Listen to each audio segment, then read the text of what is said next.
Quem disse que você vai ficar preso a um emprego chato para a vida toda? Quem disse que você vai viver doente a vida toda? Deus diz, eu não disse isso. Pega a minha palavra e descubra o que eu disse.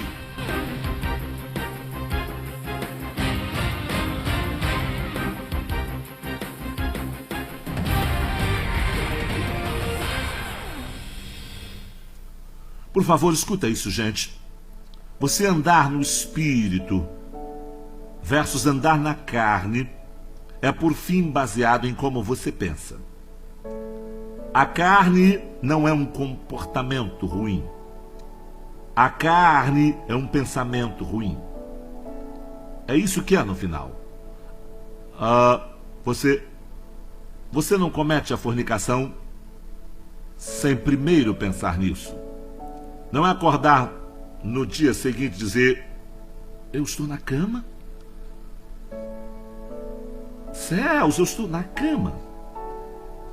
Sem minhas roupas, com minhas roupas saíram de mim.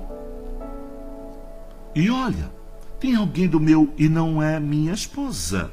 Quem é essa pessoa estranha aqui comigo? Não, gente, você teve que pensar.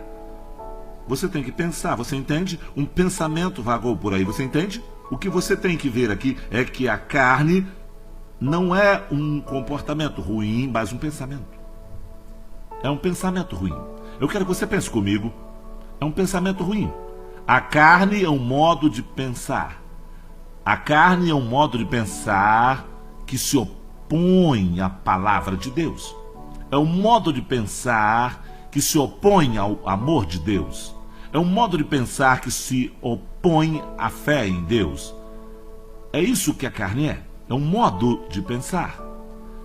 Igualmente, o espírito, andar no espírito é por fim um modo de pensar conforme a palavra de Deus, um modo de pensar conforme o amor de Deus, um modo de pensar conforme a fé em Deus. Jesus disse, as palavras que eu falo são espírito e são vida. Veja, temos que ter cuidado com o que julgamos espiritual. Veja, muita coisa que vemos que as pessoas querem que pensemos que é espiritual, de fato não é espiritual, mas é papo. Porque se não for conforme a palavra, não é espiritual, é papo furado. Você está ouvindo? Deixa eu dar um exemplo. Ó Senhor, eu te dou louvor, pois Deus vai nos curar um dia, aleluia, e colabachama. Parece espiritual, certo? É da carne, porque não é conforme a palavra de Deus. A Bíblia diz, pelas suas pisaduras você foi curado. Você tem que crer e pensar de modo que ele diz que devemos pensar. Você está ouvindo? Então é um modo de pensar. E como você está pensando hoje? Olha, se você combater o que a palavra de Deus tem a dizer sobre a prosperidade e tiver essa mentalidade, então você não vai além do modo que você já decidiu pensar. Isso não vai acontecer. Deixa eu dar um exemplo aqui. Veja em Gênesis capítulo 12. Gênesis capítulo 12.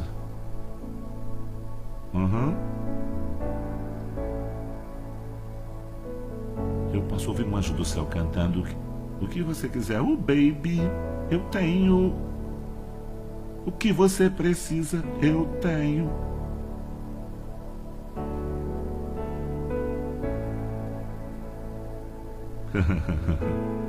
Então vamos voltar para o espírito.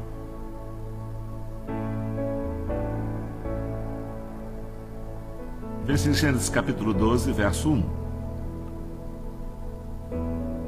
Ora, o Senhor disse a Abraão, sai-te da tua terra, da tua parentela, da casa de teu pai, para a terra que eu te mostrarei, e farei de ti uma grande nação. Eu pensei sobre isso. Você já perguntou, Deus, por que o Senhor mandou ele deixar a família? Por que o Senhor mandou ele sair de casa, deixar seu povo, deixar sua família, deixar seus parentes? Eu vou dizer porque fuja desses que moldam o seu pensamento. Eu não posso tratar com você enquanto você ficar aí com os caldeus, enquanto eles falam de medo e dúvida e incredulidade. Eu estou tentando colocar sua mente no lugar onde as bênçãos podem vir até você. Eu não posso fazer isso até eu te afastar dessas pessoas que moldam o seu modo de pensar. A pergunta de hoje é: com quem você anda? Quem molda seu modo de pensar? Com quem você fica andando que te diz que Deus não é Deus de prosperidade? Quem está enchendo essa sua mente? E pode ser alguém da igreja que enche a sua mente. Bem sabe, amado, eu creio que o Senhor vai nos prosperar, mas eu realmente acho que Deus não tem a ver com dinheiro na sua mão. Quer dizer, isso é entre nós. Quem está moldando a sua mente? A velha mocinha linda agindo como espiritual, mas ela está te preparando para a queda, porque você ouve o que ela tem a dizer.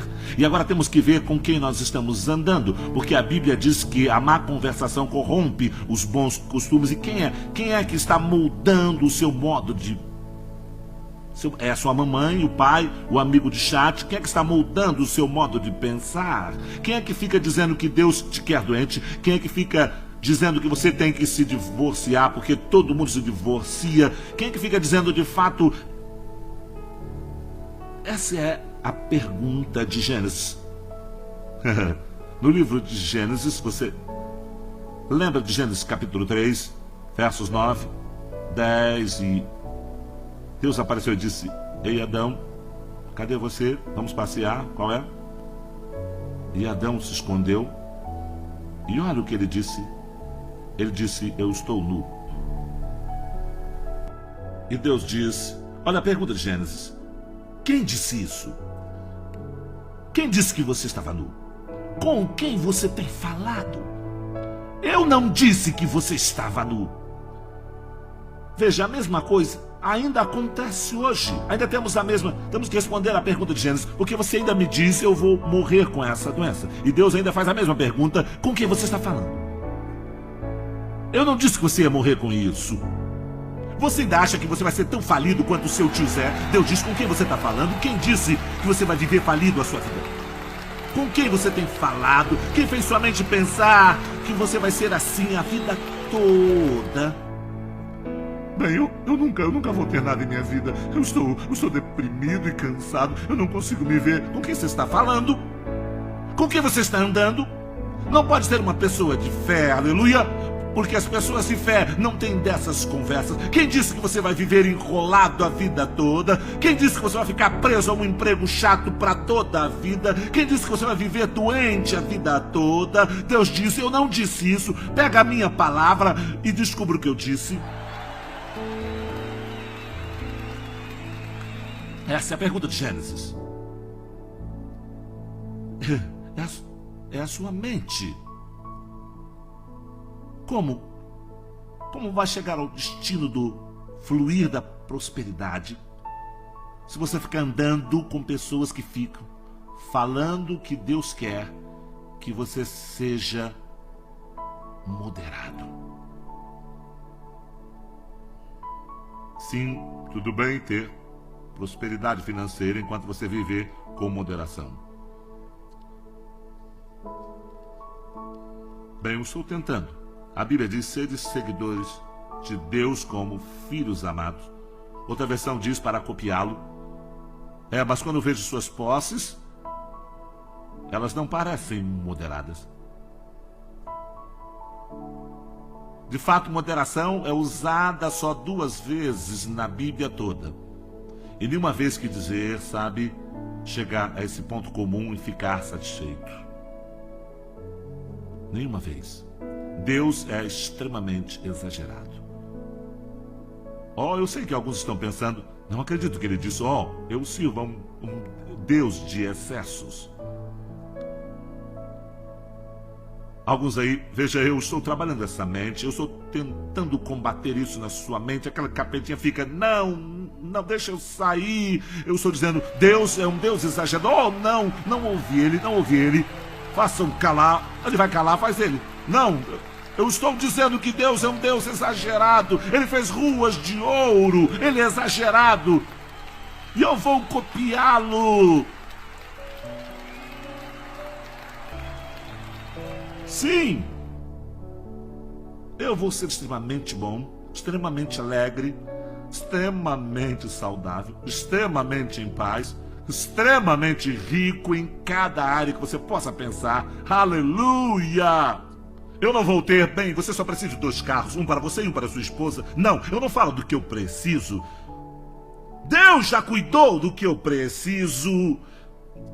Eu estou falando sobre estar onde minhas necessidades serão supridas. Eu vou ser suprido, eu vou ter de sobra para repartir com os outros. E o diabo vai saber que não queremos fazer parte do seu reino.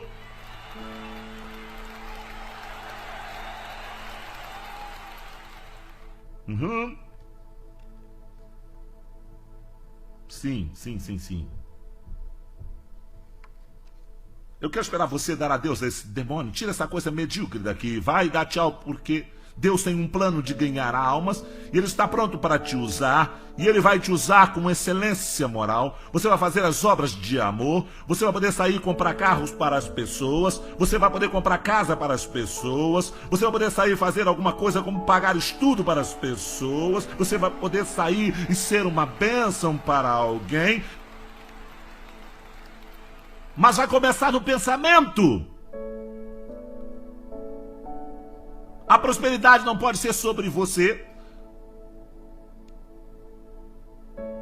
Não pode ser sobre suas casas, seus carros e suas coisas.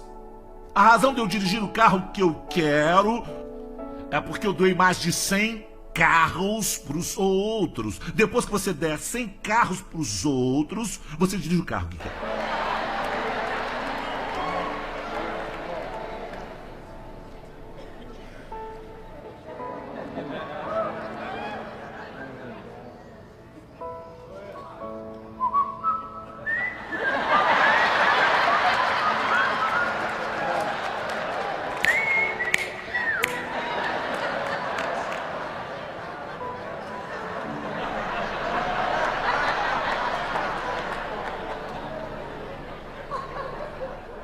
O apóstolo Paulo disse em 1 Coríntios 13, ele diz: quando eu era menino, eu pensava como menino.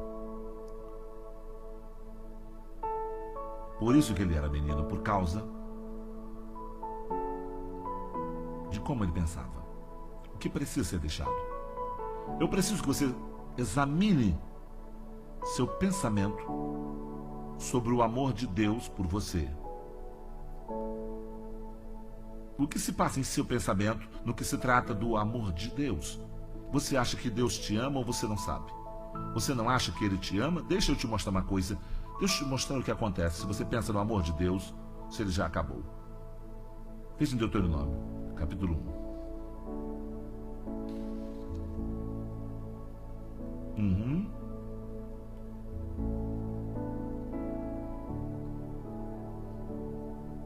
Deuteronômio, capítulo 1.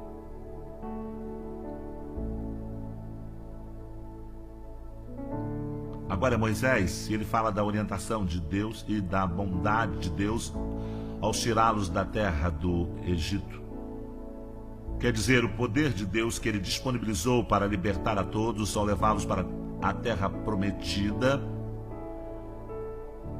Quer dizer, o poder de Deus quando chegaram no Mar Vermelho e Deus abriu o Mar Vermelho e secou o chão, sabe? A propósito, teve perito achando que fez a grande descoberta de que o Mar Vermelho não era grandes coisas, que vinha só até o joelho.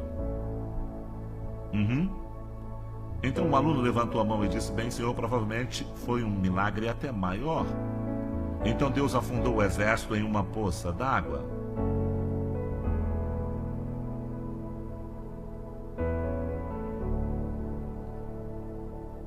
De qualquer modo, foi coisa de Deus. Você entende?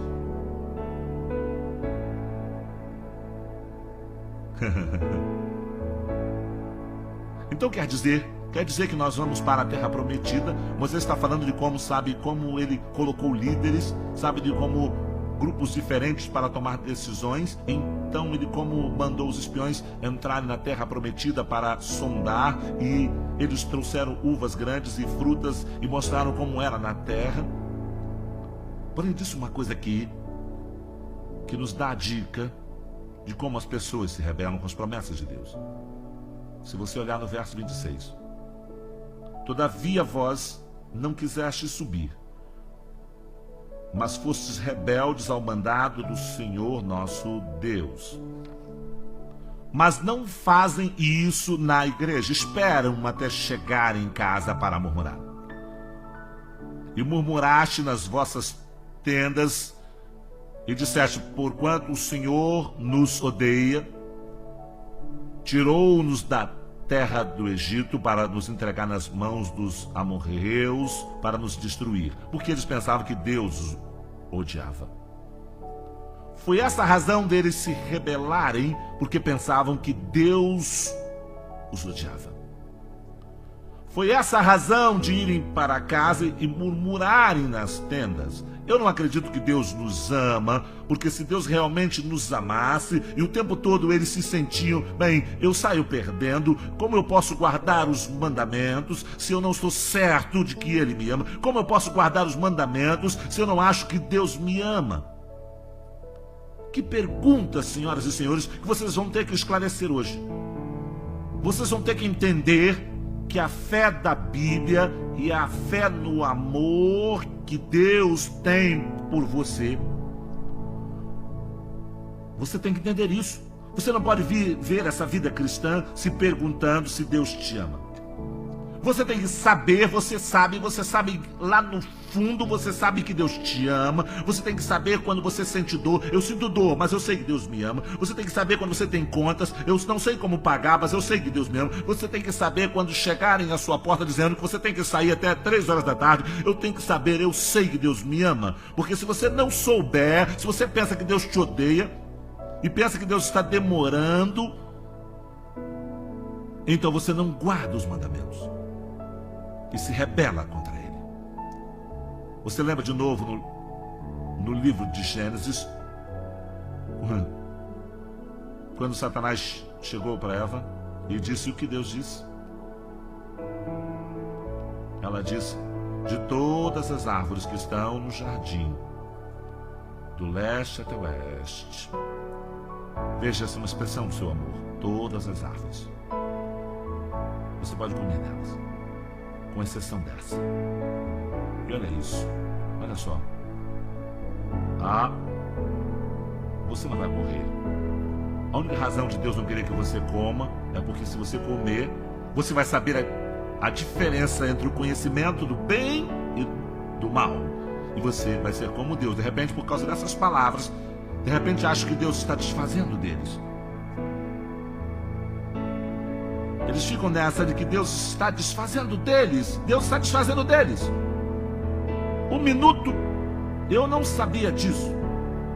E de repente agora eu questiono o amor que Deus tem por mim. E se eu sinto que Ele está desfazendo de mim, e se eu não acho que Ele me ama,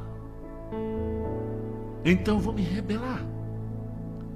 Eu vou quebrar os mandamentos. Não é assim hoje? Há pessoas no mundo inteiro que se rebelam contra os mandamentos porque nós da igreja falamos: quer saber? Você cometeu esse erro, você vai para o inferno, você não é bom para nada. Ei, quer saber, mocinha? Você engravidou, você vai para o inferno, Deus não vai te perdoar. E as pessoas saem se perguntando: Deus me ama? E quando a tentação vem, elas se rebelam com os mandamentos de Deus, porque elas não sabem que Deus as ama. Tem que dizer para as pessoas: querido, Deus te ama. Ele te amava quando você estava no mundo. Ele te ama antes de você ser salvo. Ele te ama antes de você nascer de novo. Ouça, Deus decidiu amar você antes de você decidir convidá-lo para a sua vida.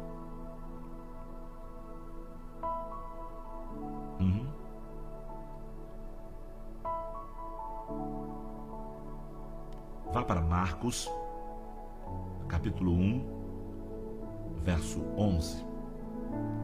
Marcos, capítulo 1 e verso 11. Deixa eu mostrar uma coisa.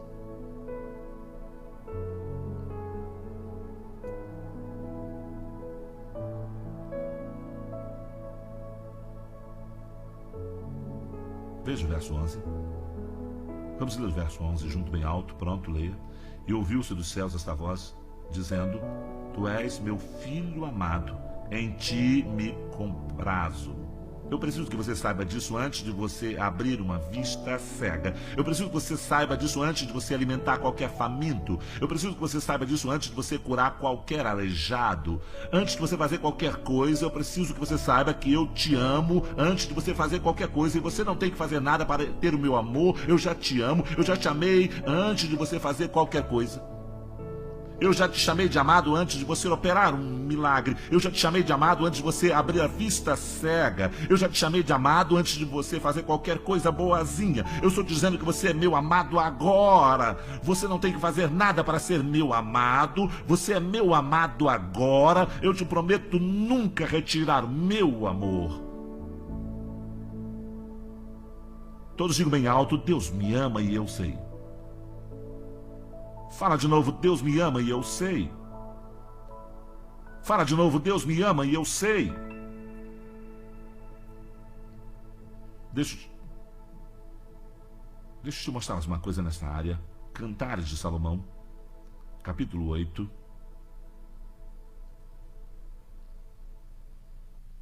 Diz uma coisa aqui que é bem interessante, porque compara o amor e diz que ele é forte como a morte. Cantares de Salomão, capítulo 8, o verso 6, creio eu. Sim, o verso 6 diz: Põe-me como selo sobre o teu coração, como selo sobre o teu braço, porque o amor é forte como a morte. O amor é forte como a morte. O amor é forte como a morte. Bem, o que quer dizer? Como você pode dizer que o amor é forte? Bem, pega um morto, ele está lá no caixão. Chega para ele e diz palavras ofensivas. Eu garanto que ele não se ofende. Mas diz que o amor é forte como a morte. Quando o amor de Deus está operando em sua vida, alguém pode chegar e falar palavras ofensivas e você não se ofende. E não só você não se ofende, mas você vence o mal com o bem. O amor é forte como a morte. Chega na pessoa que está no caixão, vai xingá-la. Eu não mandei xingar, mas xingar, aposto que ela não vai te xingar. Igualmente nós que operamos no amor de Deus, quando fazem isso com você, ele é forte como a morte. Não pagamos o mal com o mal. Nós não vamos fazer isso, porque o nosso amor é forte como a morte, porque Deus é amor. E nós sabemos quem é mais forte. Ele é Deus Altíssimo. Não há nada superior a Ele. Amém?